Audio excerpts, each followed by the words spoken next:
how to get your first wholesale deal. At the end of this video, guys, you're gonna know exactly what it takes that if you follow these steps, how to get a deal in 30 days or less.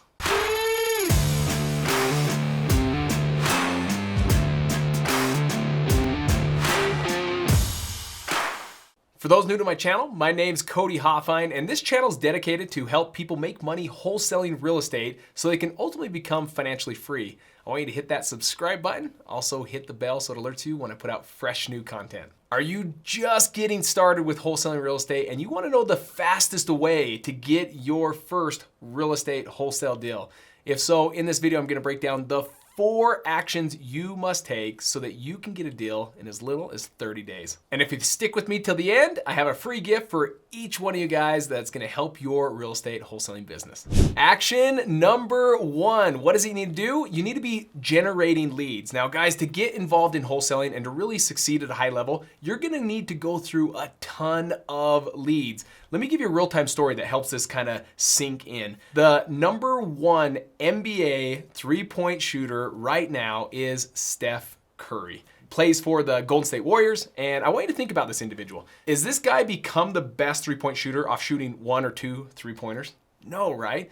The guy happens to be the best because he shoots the most three-pointers, probably more than anyone in the NBA. And because of that, that repetition has made him be so good that he makes a good majority of those three-point shots. So how do we start generating those leads? Really, there's 2 sources. The first one is you're gonna self-generate them. And that could come from an action called driving for dollars. That's where you go out and you create your list because you're gonna go driving through properties, whether it's on the way to the gas station, to the grocery store, you're driving through neighborhoods, and you're ultimately looking for homes that are distressed. You're looking for homes that have curled shingles, that have broken garages, that have broken windows, boarded up windows, ones that are overgrown and you can't see what's in the yard because it's so tall. These are things that you can do that are super simple to start generating your own lists.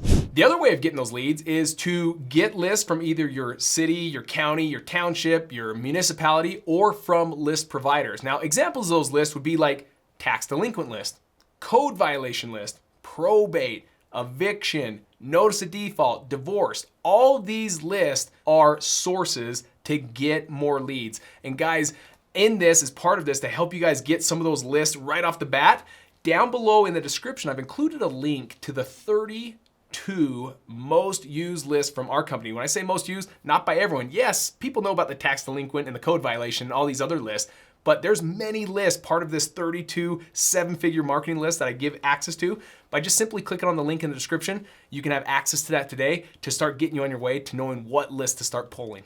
The second action that you need to take is picking your marketing channel. And I'm gonna share with you right now the 3 most profitable marketing channels that I use in my business. The first marketing channel is called cold calling.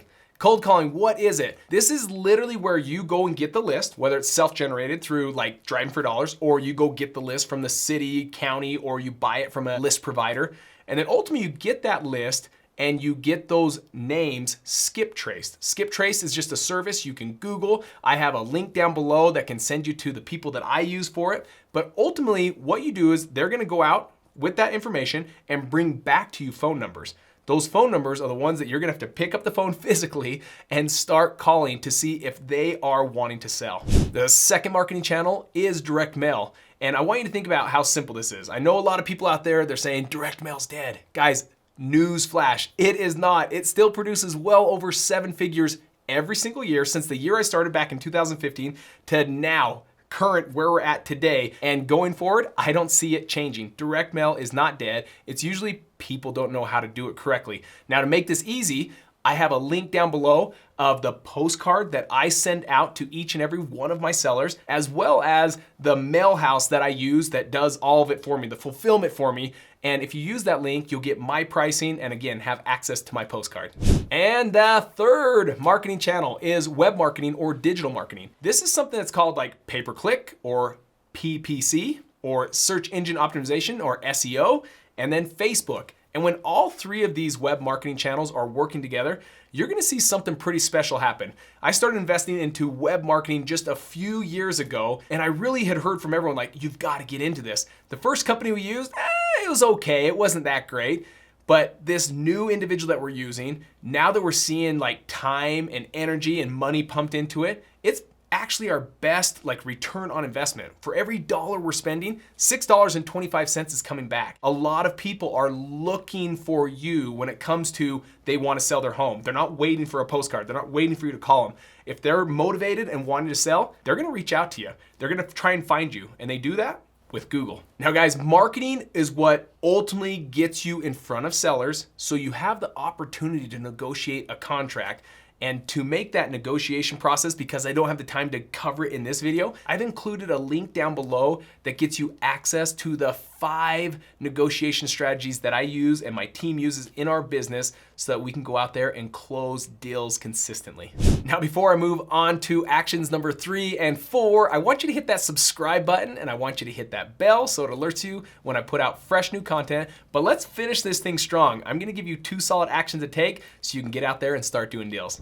Action number 3 is meeting with motivated sellers. And there's really 3 tips right here that I wanna give you that will help you when you meet with those motivated sellers. Tip number 1, build rapport. People do business with people they trust. And how do you gain that trust? Another famous quote out there is, people don't care what you say until they know you care about them. And so it's crucial to put this together. Start building rapport. Start being the person that they want to do business with. And that is tip number 1. Tip number 2, listen for their motivation, right? God gave you 2 ears, 1 mouth. Use them proportionately. Make sure that they are talking more than you are. In doing so, they're gonna reveal what's going on in their life so that you can understand if you can be a solution for them. Tip number 3, benefits versus solution. Now you might hear those words, you might think, oh man, aren't those the same thing? Let me give you a real-time scenario. Benefit, you hear from like YouTube videos and other people like, hey, wholesalers, we buy as is, we buy as cash, and we buy it quickly, and there's no closing costs and no realtor fees. And you start to use that all the time. Here's why people use me, because I can do this, and I can do this, and I can do this.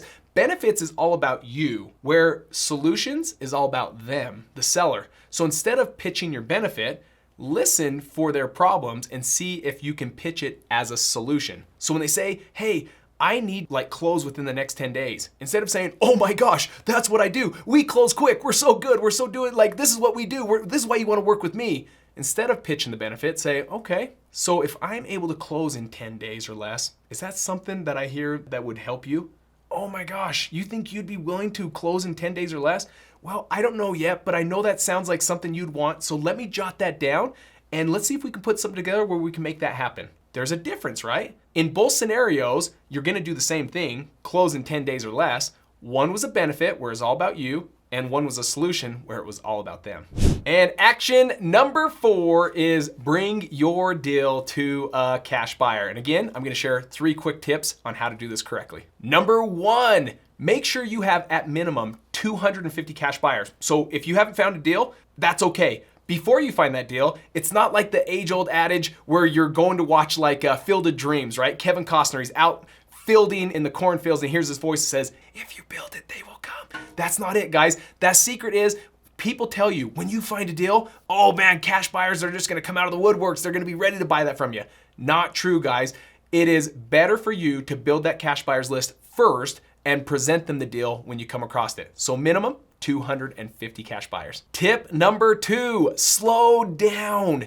Do not take the first offer. Make sure all your cash buyers have a chance to look at it. Make sure you talk to as many cash buyers as possible to get their feedback on it, and sit and wait. I know time on the front end can be like your actual like time kills all deals. You hear that all the time. On the back end, time can be your best friend. So make sure you're waiting long enough to get multiple offers in. Tip number 3, if you find a cash buyer that says, I want it, make sure you don't allow him to think or her to think that they can get it without putting up money, a non-refundable earnest money deposit. Do not say, okay, just sign the assignment agreement and I'll see it closing in 20 days. That won't hold them to the fire and they can back out. There's nothing that stops them from backing out.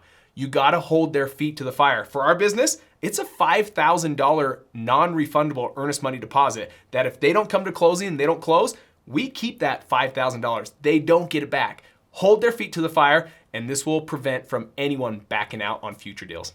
All right, guys, like always, I wanna make sure that you guys get a free gift. And so what I've done is I've included a link down below in the description to my guide, Bad Properties, Big Profits. And this guide allows you to find all those distressed properties that are out there. The ones of the individuals that you hear about doing deals, they're like going out there, they're finding them, they're putting them under contract and making money. I'm gonna show you step by step on what it is that my business is doing each and every day so we can find those distressed properties and ultimately have quality conversations with motivated sellers that lead us to deals.